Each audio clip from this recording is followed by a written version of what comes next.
نحمده ونصلي على رسوله الكريم اما بعد بسم اللہ الرحمن الرحیم۔ حدیث نمبر 13 سے آج ہمارا سبق شروع ہو رہا ہے۔ السواک مطہرۃ للفم ومرضات للرب، یا دوسری جو طریقہ ہے وہ یہ ہے السواک مطہرتن بھی پڑھ سکتے ہیں، مطہرتن بھی پڑھ سکتے ہیں۔ سواک مسواک کو کہتے ہیں۔ ساکا یسوکو نصر ینصر سے اس کا معنی ہوتا ہے ملنا، رگڑنا۔ مسواک کی جمع مساویک آتی ہیں، اور استاکا یستاکو استیاکن باب افتعال سے بھی اس کا معنی آتا ہے مسواک کرنا، ٹھیک ہے۔ مطہرتن اگر یہ میم کے زبر کے ساتھ ہوگا تو اس وقت یہ مصدر میمی ہوگا، یعنی ایسا مصدر جس کے شروع میں میم داخل ہو، ٹھیک ہے۔ تو اس وقت اس کا معنی ہوگا اس میں فاعل والا کہ پاک کرنے والا، اور یہ اگر میم کے زیر کے ساتھ ہے تو مطہرہ اس میں اعلیٰ ہے، اور طہرہ یطہر فتح سے طہرہ یطہر طہرن و طہورن، یا طہرہ یطہر طہرن و طہارتن باب نصرہ اور فتحہ دونوں سے استعمال ہوتا ہے۔ اس کا معنی ہے پاک کرنا، پاکی حاصل کرنا، ٹھیک ہے۔ مرضات رضی یرضا سمع یسمع سے یہ بھی اس میں ظرف ہے، اس کا معنی ہے راضی کرنا۔ رضی یرضا کا معنی ہے راضی کرنا، سمع یسمع سے۔ رب یرب باب نصر ینصر سے اس کا معنی ہے تربیت کرنا۔ ارباب اس کی جمع آتی ہے۔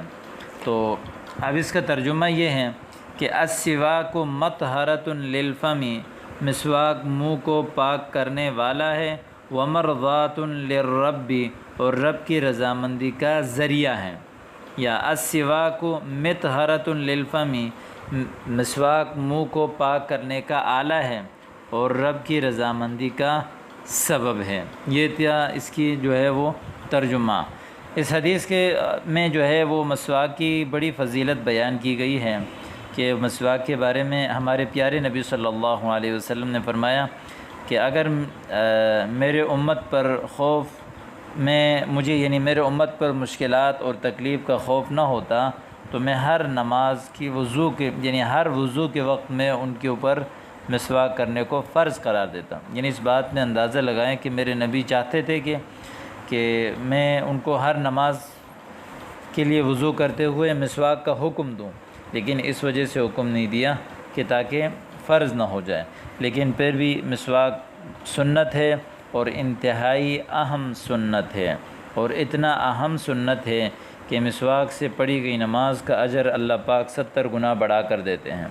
کئی اس کی فضائل ہیں، اور علماء کرام محدثین نے ان کی بڑی فضیلتیں بیان کی گئی ہیں کہ مرتے وقت کلمہ طیبہ نصیب ہوتا ہے، بڑھاپے کو مؤخر کرتی ہے، کھانے کو ہضم کرتا ہے، زبان میں فصاحت پیدا کرتی ہے، بینائی کو تیز کرتی ہے، اور رزق میں وسعت ہوتی ہے۔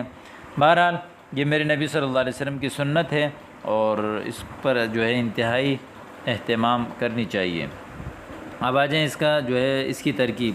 السواک مبتدا، مطہرۃ اسم اعلیٰ، اس میں ضمیر جو ہے وہ فاعل، للفم جار مجرور مل کر یہ ہو گیا متعلق اسم اعلیٰ کے۔ اسم اعلیٰ جو ہے اپنے فاعل اور متعلق کے ساتھ مل کر معطوف علیہ، ومرضات یہ اسم ظرف اور ضمیر اس کا فاعل، للرب مجرور یہ جار مجرور مل کر متعلق۔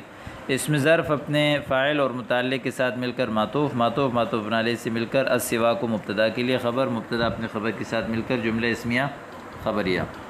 حدیث نمبر 14، الید العلیٰ خیر من الید السفلی۔ الید العلیٰ، ید یہ مفرد ہیں، جمع ایدی آتی ہے۔ ایدی کہتے ہیں ہاتھ کو، ید ہاتھ کو کہا جاتا ہے۔ علیٰ اوپر والا، یعنی الید العلیٰ اوپر والا ہاتھ، یہ جو ہے وہ اعلیٰ اس میں تفضیل کا مؤنث ہے۔ اعلیٰ مذکر کے لیے آتا ہے، علیٰ مؤنث کے لیے۔ علی یعلو نصر ینصر سے اس کا معنی ہے بلند ہونا، ٹھیک ہے. اور خیر یہ اس میں تفضیل کا صیغہ ہے.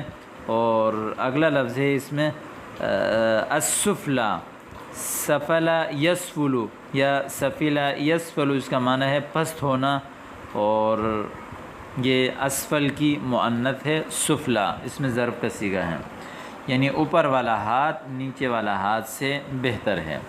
الید العلیا خیر من الید السفلا، اوپر والا ہاتھ نیچے والے ہاتھ سے بہتر ہے. اس حدیث میں جو ہے وہ دینے کی فضیلت ہے کہ بھئی آپ کسی کو دے دیا کریں، مانگنے سے بچنا چاہیے، اس لیے کہ دینے والا ہاتھ مانگنے والے ہاتھ سے بہتر ہے. اسی طرح سوال کرنا منع ہے کہ کوئی کسی سے سوال کرے، بھیک مانگے تو، مگر اگر انسان کو ضرورت ہو، بہت زیادہ ضرورت مند احتیاج ہو اور کوئی اس کے علاوہ امکان نہ ہو تو کچھ شرائط کے ساتھ مانگنا جائز ہے.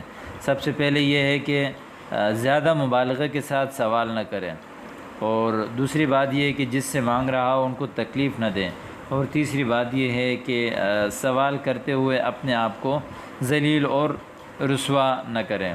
تو اس لیے ہر ممکن سوال سے بچنا چاہیے اور دینے کا اہتمام کرنا چاہیے. اور اس حدیث میں ہمیں یہ بتایا ہے کہ اوپر والا ہاتھ نیچے والا ہاتھ سے بہتر ہوتا ہے، لہذا ہمیشہ دینے والے بنو، لینے والے نہ بنو.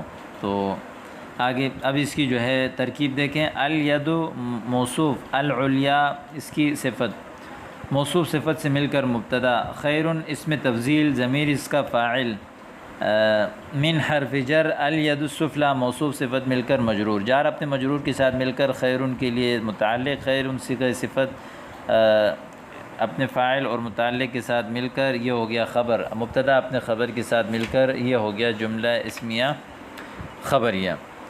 اب ہے حدیث نمبر 15. الغیبۃ اشد من الزنا، غیبہ، غاب یغیب، ضرب یضرب سے غائب ہونا، اور اغتاب یغتاب اغتیاب باب افتعال سے غیبت کرنا، اور باب ضرب یضرب سے بھی غاب یغیب غیبتاً، اس کا معنی آتا ہے غیبت کرنا. الغیبۃ غیبت، اشد شد یشد ضرب یضرب سے اس کا معنی ہے سخت ہونا، سخت ہونا، اور اشد اس میں تفضیل کا صیغہ ہے، زیادہ سخت ہے. من الزنا، زنا یزنی ضرب یضرب سے زنا یزنی، زنا ان زنا کرنا، بدکاری کرنا. اور اس حدیث کا ترجمہ یہ ہے کہ غیبت کرنا زنا کرنے سے سخت گناہ ہے، یعنی کسی کی غیبت کرنا زنا کرنے سے زیادہ سخت ہے. غیبت کس کو کہتے ہیں؟ غیبت کہتے ہیں کہ کسی شخص کی عدم موجودگی میں اس کے بارے میں ایسی بات کرنا کہ اگر وہ سامنے ہوتا تو وہ اس کو ناپسند کرتا، چاہے وہ بات اس میں حقیقتاً موجود ہو یا نہ ہو. اگر اس میں وہ چیز موجود ہو تو تب تو غیبت ہے، لیکن اگر اس میں وہ چیز موجود نہ ہو اور آپ اس کے پیچھے باتیں کر رہے ہیں تو وہ غیبت سے بھی بڑا گناہ ہے، وہ ہے، اس کو کہتے ہیں بہتان. صحابی نے پوچھا تھا نا کہ اللہ کے نبی صلی اللہ علیہ وسلم اگر ہم کوئی ایسی بات کہیں جو اس میں واقعی موجود ہو تو حضور نے فرمایا وہی تو غیبت ہے، اور اگر اس میں وہ بات موجود نہیں ہے تو وہ بہتان ہے اور وہ اس سے بھی بڑا گناہ ہے.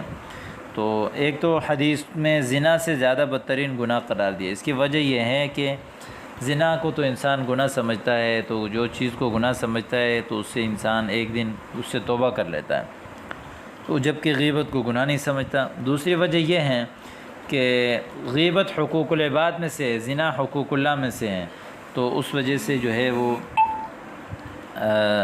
انسان اس کو غیبت سے سخت گناہ قرار دیا گیا ہے. الغیبۃ مبتدا، اشد صیغہ اس میں تفضیل، ضمیر اس میں فاعل، من الزنا جار مجرور مل کر یہ ہو گیا متعلق کے ساتھ مل کر یہ ہو گیا جو ہے خبر، مبتدا اپنے خبر کے ساتھ مل کر جملہ اسمیہ خبریہ. حدیث نمبر 17 ہم پڑھ رہے ہیں. الطہور شطر الایمان، الطہور، طہور پاکی کو کہتے ہیں. الطہور، طہور یطہر کرما سے بھی استعمال ہوتا ہے اور طہر یطہر نصر سے بھی استعمال ہوتا ہے. پاکی کو کہتے ہیں شطر، شطر یشطر شطرا، نصر ینصر سے اس کا معنی ہے برابر حصے کرنا، آدھا حصے کو کہتے ہیں شطر. اور اس کا ترجمہ یہ ہے کہ پاکی آدھا ایمان ہے۔ الایمان آمن یؤمن ایمان باب فعال سے اس کا معنی ہے ایمان لانا، جھک جانا، ٹھیک ہے۔ تو اس حدیث میں پاکی کو نصف ایمان قرار دیا گیا ہے، اس لیے کہ طہارت جو ہے وہ نظافت کو کہتے ہیں، اور اس کی وجہ سے انسان جو ہے وہ بہت سارے عبادات وہ جو ہے موقوف ہیں پاکی پر، اور جب پاکی ہوگی تو وہ عبادات اللہ کے یہاں قبول ہوں گے، پاکی نہیں ہوگی تو وہ عبادات اللہ کے یہاں قبول نہیں ہوں گے۔ اور اسی طرح پاکی کی وجہ سے کئی گناہ معاف ہوتے ہیں، صغیرہ گناہ وضو کرتے ہوئے ایک ایک عضو سے جو ہے وہ نکل جاتے ہیں۔ تو اصل میں ایک اور وجہ ہے، وہ یہ ہے، امام غزالی رحمہ اللہ فرماتے ہیں الطہور شطر الایمان میں یہ بتانا مقصود ہے کہ اصل مقصد جسم میں پانی تیرنا نہیں، بلکہ ہر قسم کے یعنی نجاست سے، ظاہری نجاست، باطنی نجاست، غرور، تکبر، حسد، تمام برے صفات سے اپنے آپ کو پاک کرنا چاہیے۔ تو اب اس کی ترکیب دیکھیں، الطہور مبتدا، شطر الایمان مضاف مضاف الیہ مل کر خبر، مبتدا اپنے خبر کے ساتھ مل کر جملہ اسمیہ خبریہ ہو گیا۔ حدیث نمبر 17 ہے، القرآن حجۃ لک او علیک، قرآن یا تو تمہارے لیے دلیل ہوگی یا تمہارے خلاف دلیل ہوگی۔ حجت دلیل کو کہتے ہیں، قرآن کو قرآن اس لیے کہتے ہیں کہ یہ بہت زیادہ پڑھا جاتا ہے، قرأ یقرأ سے ہے، فتح سے اس کا معنی ہے پڑھنا، تو قرآن کو قرآن اس لیے کہتے ہیں کہ یہ بہت زیادہ پڑھا جاتا ہے۔ اور حجت دلیل کو کہتے ہیں، اس کی جمع آتی ہے حجج، حج یحج، نصر سے اس کا معنی ہے دلیل پکڑنا۔ لکا یعنی تمہارے لیے دلیل ہوگی، یعنی قیامت کے دن تمہارے لیے گواہی دے گی، تمہارے حق میں گواہی دے گی کہ اللہ اس نے مجھے پڑھا تھا، میرے حق کو ادا کیا تھا۔ او علیک، یا تمہارے خلاف گواہی دے گی۔ قرآن کے حقوق میں سے اس کو اچھی طرح سیکھنا، تلفظ کے ساتھ اس کے معانی کو سیکھنا اور اس پر عمل کرنا اور اس کو دوسروں تک پہنچانا۔ تو جب آپ خود سوچیں، جب قیامت کے دن قرآن ہمارے خلاف گواہی دے گی تو ہمارا کیا بنے گا؟ اس لیے میرے بھائیوں، اس کا قرآن کے حقوق ادا کرنے کی پابندی کرنی چاہیے۔ اس کی ترکیب دیکھیں، القرآن مبتدا، حجت مصدر موصوف، ضمیر اس کی فاعل، لام جار، کاف ضمیر مجرور، جار اپنے مجرور کے ساتھ مل کر یہ ہو گیا متعلق، جار اپنے مجرور کے ساتھ یہ متعلق ہو گیا صیغہ صفت کا، صیغہ صفت اپنے فاعل اور متعلق کے ساتھ مل کر معطوف علیہ، واو حرف عطف، علی حرف جار، کاف ضمیر مجرور، جار اپنے مجرور کے ساتھ یہ مل کر متعلق ہو گیا صیغہ صفت کا، صیغہ صفت اپنے فاعل اور متعلق کے ساتھ مل کر یہ معطوف علیہ اپنے معطوف کے ساتھ مل کر یہ ہو گئے حجتن کی صفت، حجتن موصوف اپنے صفت کے ساتھ مل کر یہ ہو گیا مبتدا کی خبر، مبتدا اپنے خبر کے ساتھ مل کر یہ جملہ اسمیہ خبریہ۔